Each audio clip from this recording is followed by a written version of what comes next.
This week on SAC News, the solar eclipse brought some people closer together. An old park makes groundbreaking renovations for children with special needs. I think it's such a blessing for our community because we don't have a lot of park space here, and so we have a beautiful park already, but now we're going to enhance it. And we're in downtown Santa Ana reporting on the closure of the 99-cent stores. This and much more coming up on SAC Student News.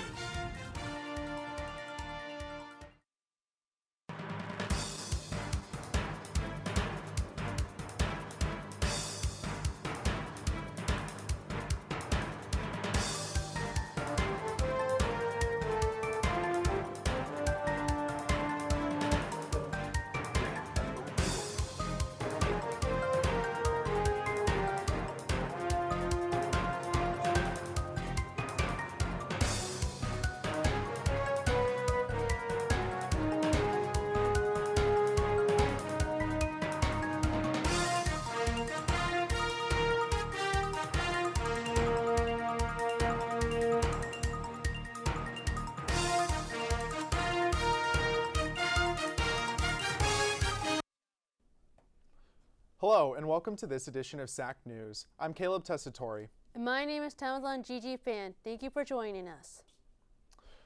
We'd like to start the show by remembering two important people in Santa Ana College athletics.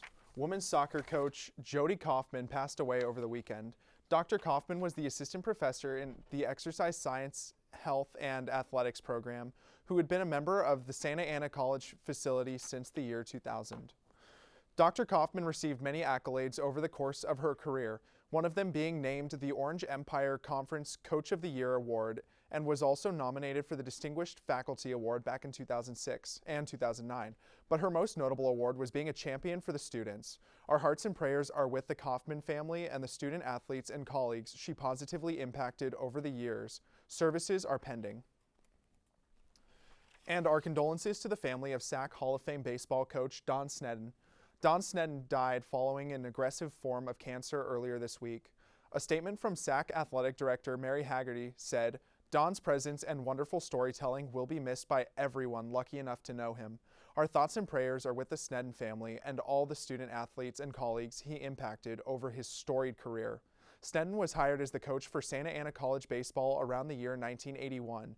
In 32 years at the helm, he posted a record of 1,072, 383, and 3, including 3 state championships in 1993, 1995, and 1996, while earning Conference Coach of the Year 16 times. Don is survived by his wife Marta and his children, Reed Sneddon, Quinn Sneddon, and Christy Hall, and grandchildren, Andy Hall, Harper Rose, and Ella Hall, and siblings, Ron Sneddon and Linda Johnson. Services are pending. Beloved discount chain 99 Only Stores announced the abrupt closure of all its locations across 3 states, most of them here in California. Investigative reporter Aaron Hernandez stopped at the chain for the last time.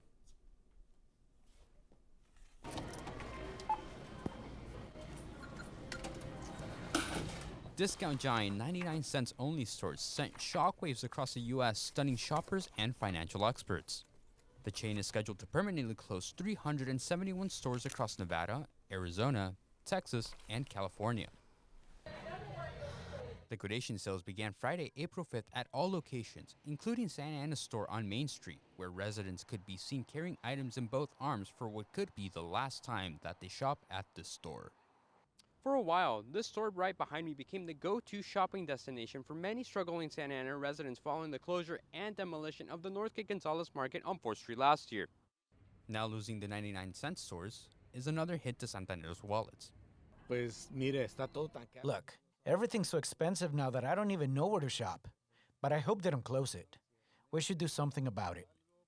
The Census Bureau figures report about 11% of Santa Ana residents living in poverty, meaning that 33,000 residents are currently relying on discount stores for groceries and low-cost basic goods. Lo siento mucho.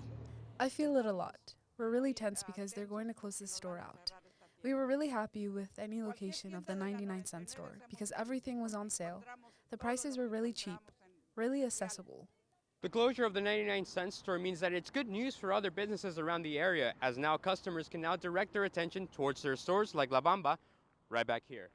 Desde que la pusieron. I've been shopping here ever since items were really cheap. Things started off at 50 cents, and then they stopped. I don't know why. Now I go to other places like Superior, Food for Less, and La Bodega. Oddly enough, the closure isn't affecting smaller businesses directly outside, like the government assistance phone tents that citizens with fixed income or no income at all rely on.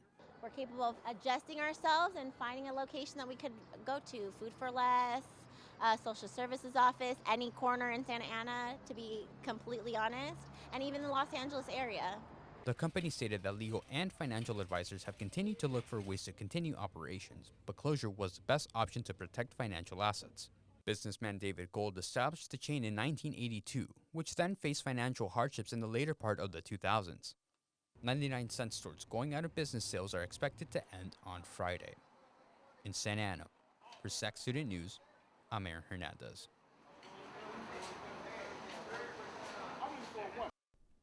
This week on FAFSA Watch, FAFSA continues to give students trouble. Californian students are having the most difficulties.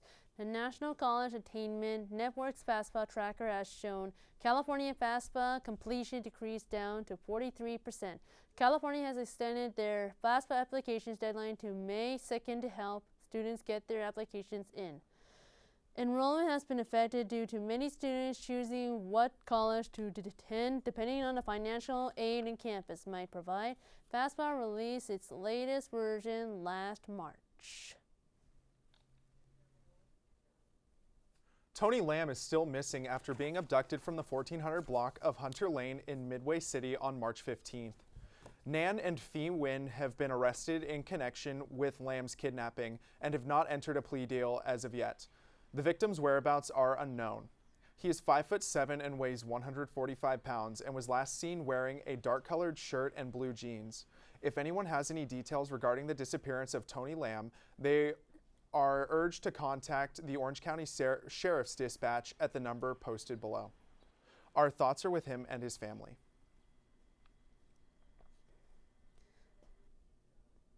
Students in Santa Ana College's International Students Association spent most of their spring break on a field trip to the Santa Monica Pier. They traveled by bus to Santa Monica on Wednesday, April 10th, and spent a day in LA hanging around together at the pier, beaches, shopping areas, and dining. This cost $30 per student, and each was required to have permission from their parents. About 20 or a little more students from the ISA took the trip and gathered some great photos and memorable souvenirs. Legal advice is known to be pricey and hard to find, but Santa Ana College's Project Rise is looking to help. Project Rise is hosting a legal clinic to teach the public how to obtain and begin the process of expungement. During the clinic, you will be able to get a live scan done too. This clinic will be on April 20th from 9 a.m. to 1 p.m. at Santa Ana College Building A. Stay out of trouble and good luck. It's been said we all have a writer inside of us, just might have to be awake.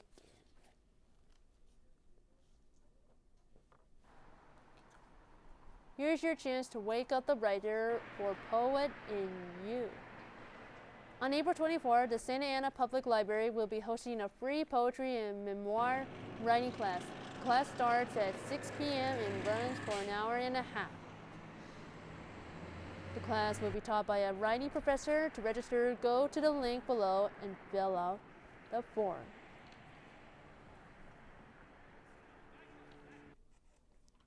This spring, Santa Ana College added ladies wrestling to their growing list of official 3C2A sports teams. The Dons are off to a pretty good start, starting their inaugural season. Manny Hernandez reports from Bill Cook Gym. The SAC Lady Wrestlers took to the mats in their second home match of their historic season. Wednesday's match against Cerritos was their fourth in their first season. Los Doños are coming off a dominating win against Bakersfield, 44-6. The Cerritos Falcons also won their last match, as they go on to beat Mount SAC, 44-7. So a tough challenge for the Lady Dons in their fourth match, as Cerritos is in first place in the 3C 2A rankings. It was a close match throughout, Cerritos defeating the Lady Dons 30-22. We spoke to the Lady Dons wrestler Daisy Castaneda after the match. Win or lose, you get to see what they get to work on and how they can improve themselves, like I said, on the mat or during practice.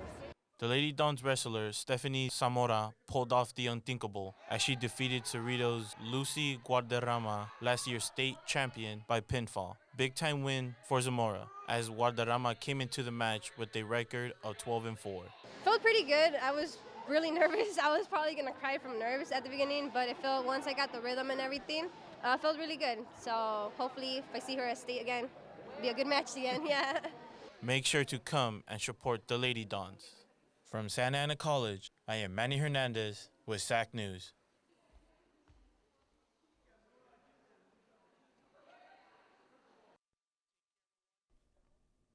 The Santa Ana Public Works Agency and the Kiwanis Club held a groundbreaking ceremony for renovations on the George Upton All-Access Playground. The playground is at Thornton Park and will become accessible to kids with disabilities. It will include 10 slides, 9 spinners, 17 climbers, 5 swings, and a seesaw.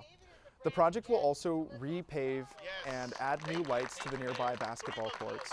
This park is named after George Upton, who worked with the Kiwanis Club to help create barrier-free zones for children with disabilities. Funding for the project came from a $2.1 million grant spearheaded by State Senator Tom Umberg. The project also received funding from Measure X, which is a special sales tax approved by voters for projects like the All-Access Playground. Equipment is expected to be on site soon. Mayor Valerie Amezcua says the project meets some big needs.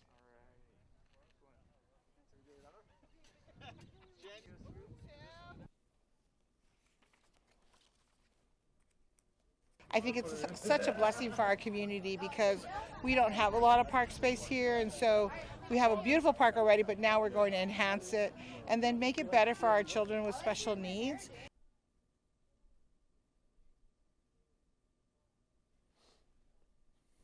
SAC's graduating is just around the corner, and over 40 companies will be recruiting from the pool of graduating Dons.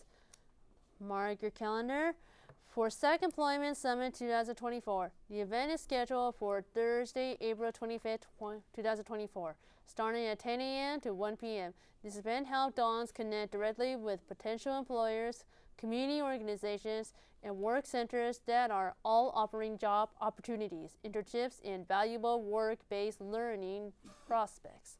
These events will have exciting giveaways, opportunities, and complimentary parking.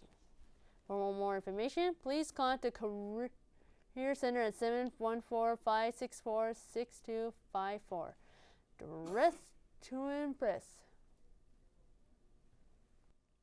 Some of the major streets of Santa Ana are undergoing major construction, such as Bristol, 17th, and 1st Street among them.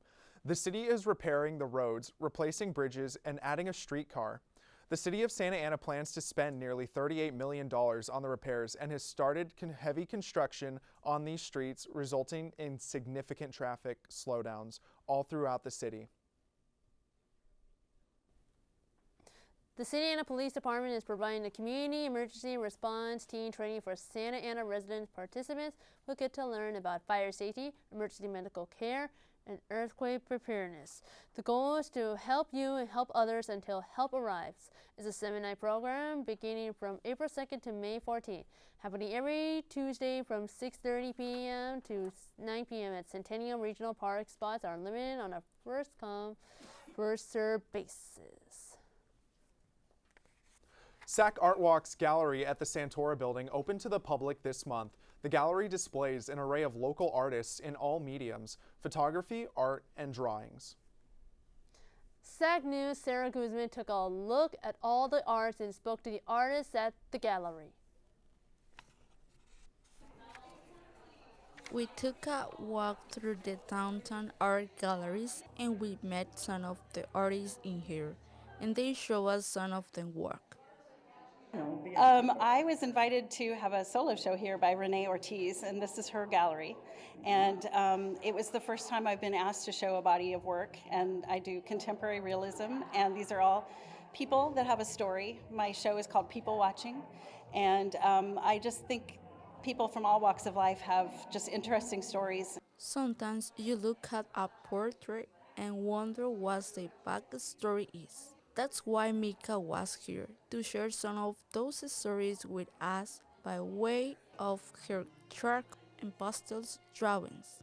Some of the portraits are people she met on the street. She called them muse counters, people she thinks looks interesting, and became a part of her work of people watching. We always showcase different artists in our space. And tonight we're showing Leslie Turnbull, Mary Beth McFowle, and Hugh Foster. Leslie's work is all original paintings, and she has shown her work at the Festival of Arts in Laguna Beach, and she's also an Imagineer at Disney. Hugh Foster is a genius fine art photographer. He has also showcased his work at the Festival of Arts for the last 4 years, and he likes to tell stories, and he works in various formats using digital and film. One painting that caught my attention was Hugh Foster's pineapple painting. It is a star-pot, a recovering addict who lived on the streets in Santa Ana for a number of years, but is posing a man named Murat. In this version, Murat is murdered by Big Pharma, a victim of the opioid crisis. Sometimes when you're in the galleries, a lot of pieces are very stoic and mysterious and kind of abstract and vague. And you kind of need to be centered, focus on what's going on and really pay attention. While dancing is kind of very moving poetry and motion kind of art. So it's good to see people just out there having fun. In the art walk gallery event, we not only enjoy the art, also the dancing on the street and just seeing all the people that were there learning some steps to become a dancer. From downtown Santa Ana, and Sarai Guzman, SAC News.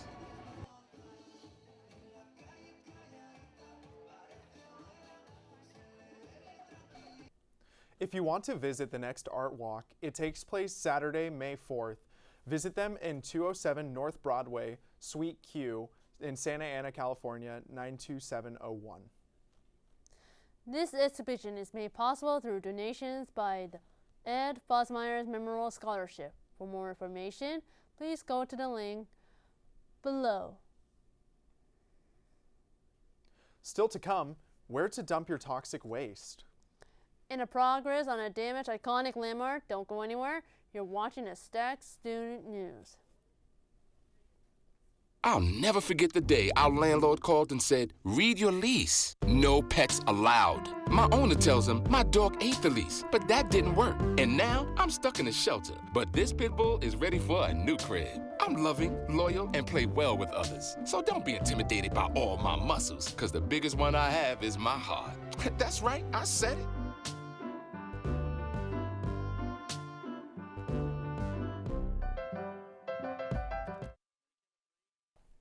Welcome back, all the Dons.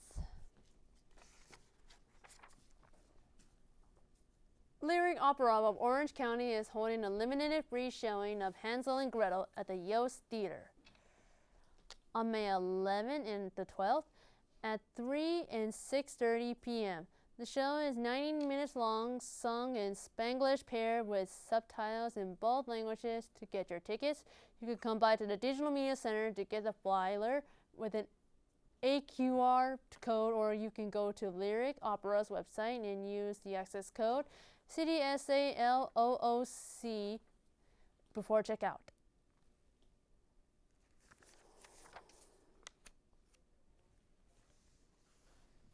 Calling all Miffy lovers, Soul Real Market is hosting a Miffy-inspired event. Miffy is a popular fictional rabbit that appears in picture books. The event will have Miffy-inspired merch, vintage clothes, and local artisan-made crafts. There will be a basket giveaway, live DJs, and the event is pet-friendly. The event will be taking place at 125 East Wilshire Avenue in Fullerton from 11 a.m. to 5 p.m. With the way of the world today, it is best to be prepared for, well, just about anything.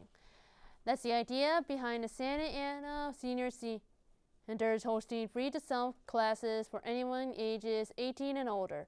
The center will put on these 2-hour classes every Thursday until the end of May at 3:50 p.m.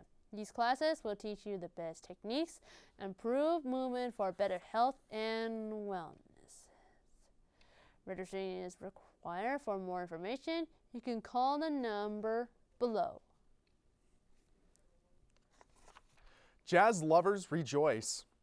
The Orange County Musicians Union is hosting a free concert. The concert is in celebration of Jazz Appreciation Month. Performing in the concert is the Cedar Tree Student Band and the jazz band, the Aristocats. Snacks and coffee will be available for attendees. The concert will take place at local 7AFM's Milshin Foster Concert Hall at 2050 South Main Street on April 20th and will start at 6:45 p.m. and end at 10 p.m. The City of Costa Mesa will be hosting a dump day on Saturday, April 20th from 8 a.m. to 11 a.m. at the Costa Mesa Senior Center. Caltrans staff will be collecting large or heavy waste to large for residential bins, such as furniture, home appliances, and e-waste. Anyone needing to dispose of their waste this Saturday can visit the address below. Tiling has been completed for the Orange Circle Plaza fountain. The roundabout was heavily damaged after a driver in a stolen vehicle crashed into it last April. All work has been completed on the fountain and it is now reopened to the public. El Salvador Community Center held its second annual Spring Fest open house to welcome the community with open arms. Reporter Zendai Garrido hopped on his way into the festivities.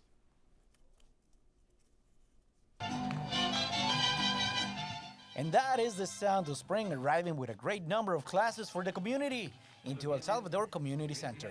And we're just really happy to showcase all the different programs that are coming out of El Salvador Community Center and also throughout the city with our CBO partners. The center will be providing arts courses as well as early development courses for toddlers ages 0 to 3, as well as ballet folklorico and many other classes. El Salvador Park residents are already planning to enroll themselves and their children into the many community classes that are now available for the public. We came here for a walk and check out all the different classes there are for the family. I'm strongly thinking about enrolling my boys into basketball and baseball. Julio is also considering enrolling into some classes that will help him better himself. I'm thinking about taking some English as a second language classes. Get English down and get it going. The Santa Ana Police Department also joined in the celebration. So today we're partnering with the city to provide a free community event. We're here with a traffic safety information booth, providing information on pedestrian safety, traffic safety, car seat safety, bicycle safety, and today we were actually providing free helmets for the children. Parks and Rec will be hosting this event yearly and update the courses every year. I hope that this event just continues to grow every year with more and more people coming out, not just from the El Salvador community, but all communities around here in Santa Ana, to see that these classes are here to serve them. And the more people we get, the more resources we can offer for them. So we're very excited to bring it every year and see it grow every year as well. And that's the end of today's event. It was a fantastic turnout, amazing weather. It was perfect. From El Salvador Community Center, I'm Senda Garrido, SAC News.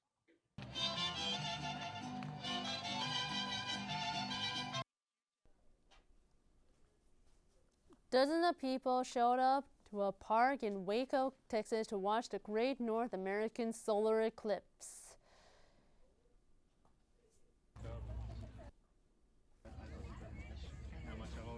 The eclipse lasted about 4.5 minutes from start to finish. Texas was put into near total darkness by the eclipse. NASA said prior to the eclipse that Texas was the best place in the United States to view. It was a lot of fun for everyone, and there was a merit, even a marriage proposal. Congratulations to Adam and Sherry on their engagement and upcoming marriage. Talk about once in a lifetime opportunity. That's it for this edition of SAC News. Be sure to follow us on social media and watch previous episodes of SAC City News on our YouTube channel. So that's the show.